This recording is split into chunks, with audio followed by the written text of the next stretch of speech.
Oke, selamat datang di channel YouTube saya.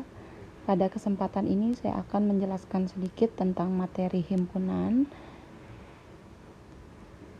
di mapel informatika. Jadi himpunan yang biasanya kalian temui di pelajaran matematika, sekarang kalian temui lagi di mata pelajaran informatika. Sebelumnya, subscribe dulu ya channel YouTube saya agar saya lebih semangat menjelaskan. Nah, mengapa belajar himpunan di informatika? Itu karena matematika itu menjadi dasar bagi semua bidang ilmu komputer dan teknologi informasi. Pemahaman yang kuat tentang matematika memungkinkan siswa untuk memahami konsep pemrograman dan algoritma, mengembangkan pola pikir analitis dan keterampilan pemecahan masalah. Di dalam dunia teknologi, informasi data adalah kunci. Jadi siswa perlu memahami cara mengumpulkan, memproses, dan menganalisis data. Jadi dalam matematika, siswa akan belajar tentang statistik yang merupakan bagian penting dari analisis data. Jadi, maka dari itu, himpunan kalian pelajari juga di informatika. Nah, yang pertama konsep himpunan. Himpunan itu adalah kumpulan benda atau objek yang terdefinisi dengan jelas. Contohnya, kumpulan siswa yang cantik, kumpulan siswa yang lahir pada bulan Agustus, kumpulan siswa laki-laki, kumpulan siswa yang rajin, dan sebagainya. Masih banyak lagi ya. Terus penulisan himpunan itu dengan huruf kapital dihubungkan dengan tanda sama dengan menggunakan kurung kurawal, kemudian antar anggota himpunan dipisahkan dengan tanda koma. Contohnya himpunan A 1 sampai 5, 1, 2, 3 sampai 5. Kemudian himpunan B, Risa, Budi, Ayu, dan Santi. Menyatakan himpunan. Jadi ada beberapa cara untuk menyatakan himpunan. Cara yang pertama yaitu dengan menyebutkan anggotanya atau enumerasi. Contohnya A 1 sampai 3 atau 1 2 3. Himpunan B 1 3 5 dan 7. Yang kedua dengan cara menuliskan sifat-sifat anggotanya atau dengan kata-kata. Contohnya himpunan A bilangan asli kurang dari 4. Nah, ini kurang dari 4 kan. Kemudian himpunan B bilangan ganjil yang kurang dari 8. Nah, ini bilangan ganjil semua dan dia kurang dari 8. Kemudian cara ketiga dengan menuliskan dengan notasi ilmiah. Himpunan A X kurang dari 4 atau X adalah bilangan asli. Kemudian himpunan B X kurang dari 8 atau X adalah bilangan ganjil. Nah, kemudian ada himpunan kosong atau tandanya adalah 0 dicoret.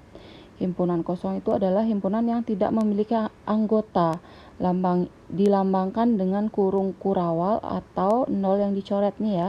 Contohnya, himpunan A, siswa kelas 7 yang usianya di bawah 7 tahun. Ini himpunan namun dia kosong. Kenapa kosong? Karena tidak mungkin siswa kelas 7 usianya di bawah 7 tahun. Kemudian himpunan B, siswa laki-laki yang terdaftar pada asrama perempuan.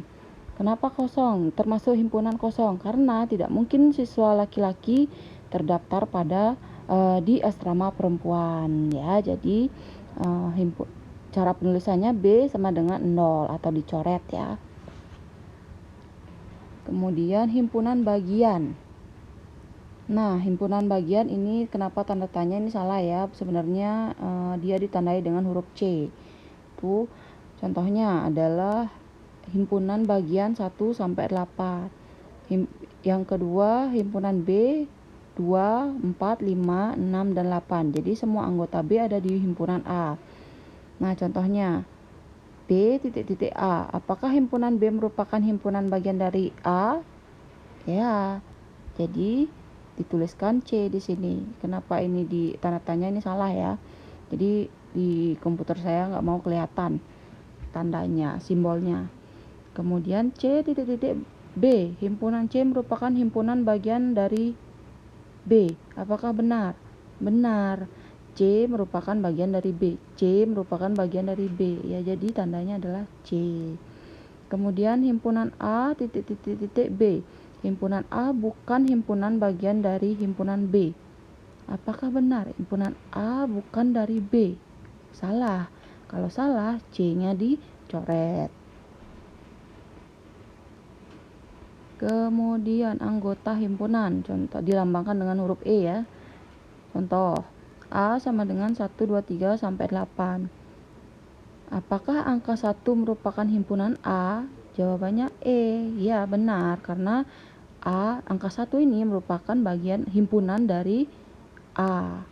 Kemudian 9 titik titik A. Apakah angka 9 itu merupakan anggota himpunan A? Iya. Salah ya, salah. Kalau salah, di sini karena nggak ada 9-nya. Kalau salah, E-nya dicoret. Itu. Kemudian 4 titik titik A. Apakah angka 4 ini merupakan anggota himpunan dari A? Iya, karena di sini ada 4-nya. Jadi simbolnya adalah E. Di sini E ya. Kemudian himpunan semesta, itu himpunan yang memuat semua anggota yang dibicarakan. Jadi misalnya himpunan 1, 2, 3, 4, 5, 6, 7, 8, 10. Jadi himpunan ini merupakan bilangan asli dan himpunan ini merupakan bilangan, himpunan A ini merupakan ulangan bulat. Oke, lanjut ya. Jadi suatu gambar yang digunakan untuk menyatakan suatu himpunan dalam himpunan semesta adalah diagram Venn. Contohnya ada semesta 1 sampai 9. Kemudian ada himpunan A 1, 2, 3 dan 4 dan ada himpunan B 3, 4, 5, 6 dan 7. Nah, di sini kalian bisa lihat dulu yang sama antara A dan B, himpunan A dan B, yaitu ada 3 dan 4, 3 dan 4. Berarti kita buat diagram Venn-nya. Ini namanya diagram Venn dan semestanya. Semestanya kita lagi bicarain ini, semesta angka 1 sampai 9. Itu. Kemudian karena ini sama antara A dan B, berarti di tengah-tengahnya sama. Kita tulis 3 dan 4 karena di himpunan A dan B itu sama. Kemudian di himpunan A tulis sisanya yaitu 1 dan 2. Himpunan B tulis sisanya 5, 6 dan 7. Ini himpunan A, ini B ya.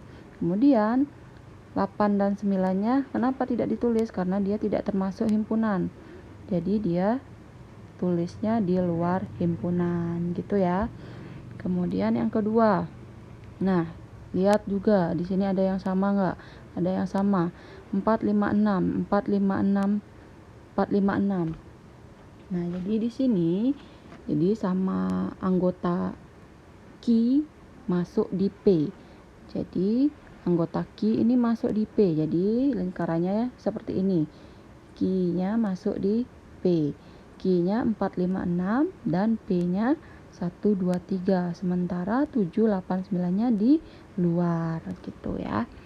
Kemudian nah, jika semua bukan anggota, ada semesta 1 sampai 9. Jadi di sini ada tidak yang sama, kan tidak ada. Jadi lingkarannya dia terpisah. Jadi 1, 2, 3, 4, 5 di himpunan K. Kemudian 6, 7, 8, 9 di himpunan L. Kemudian kita lanjut ke operasi himpunan. Operasi himpunan itu ada 4 ya. Jadi yang pertama irisan, yang kedua gabungan, yang ketiga selisih, dan ada yang terakhir ada komplement. Nah, yang dimaksud irisan itu adalah ini. Irisan A dan B adalah 3 dan 4.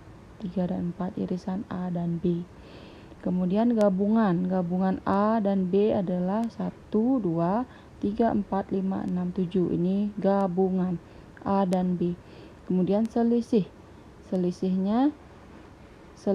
A dan B itu adalah 1 dan 2. Jadi ini aja, kita lihat ini aja. Selisih B dan A ini aja. Jadi ini nggak usah disebutin. Kemudian komplement itu selain A itu selain A itu berarti 5, 6, 7, 8, 9 karena 3 dan 4 ini sudah termasuk A. Tuh, jadi selain A itu adalah 5, 6, 7 dan 8. Tuh. Nah, ini tugasnya ya. Kalian bisa screenshot. Dan saya akan memberikan contoh soalnya. Pertama, di SMP di Dharma Cipta, siswa kelas 9A yang suka ayam goreng sebanyak 40 orang, siswa yang suka cumi sebanyak 21 orang, dan siswa yang suka keduanya sebanyak 20 orang. Berapa jumlah siswa kelas 9A? Jadi di sini hati-hati ya, jangan langsung dijumlahkan. Semuanya di sini ada pengecoh. Jadi jangan langsung dijumlahkan semuanya. Nah, jadi di sini 40 orang ini sudah termasuk 20 orang ini. Kemudian 21 ini sudah termasuk 20 orang. Jadi ya, dia suka keduanya. Ada 21 orang. Nah, kita buat dulu diagram Venn-nya. Ini namanya diagram Venn dan ini semesta. Semesta itu kita lagi ngomongin ini. Terus yang suka keduanya adalah 20 orang. Kemudian siswa yang suka ayam goreng itu sebanyak 40. Jadi 40 ini dikurang 20. 40 kurang 20 yaitu 20. Kemudian siswa yang suka cumi sebanyak 21. 21 ini dikurang suka keduanya. 21 kurang 20. Berarti dia 1. Nah, jumlah siswa kelas 9A adalah 21 tambah 20 ditambah 1 sama dengan 41 gitu ya. Gampang sekali. Contoh yang kedua. Siswa kelas 8I SMP Negeri Tanjung Alam berjumlah 40 orang. 25 orang siswa suka makan udang, 15 orang siswa suka makan kerang, dan 10 orang siswa suka keduanya. Berapakah siswa yang tidak suka makan keduanya? Nah, ini kita buat juga dulu yang suka keduanya. Ya, yang suka keduanya adalah 10 orang. 10 orang. Kemudian yang suka udang 25. 25 kurang 10 adalah 25 kurang 10, 15. Kemudian yang suka makan kerang itu 15 orang. 15 orang ini kurang 10 itu adalah 5. Nah, 15 ditambah 10 ditambah 5 sama dengan 30. Sedangkan siswanya sebanyak 40 orang. Jadi 30 ditambah titik sama dengan 40. Yang ditanyakan yang tidak suka makan keduanya. Jadi 30 tambah berapa agar hasilnya 40? 10 gitu ya. Jadi di diagram Venn-nya itu 10. Ingat isi semesta di sini. Oke, paham ya? Kalau kalian belum paham bisa tanyain nanti di sekolah. Sekian video dari saya. Jangan lupa like, subscribe, dan komen. Terima kasih.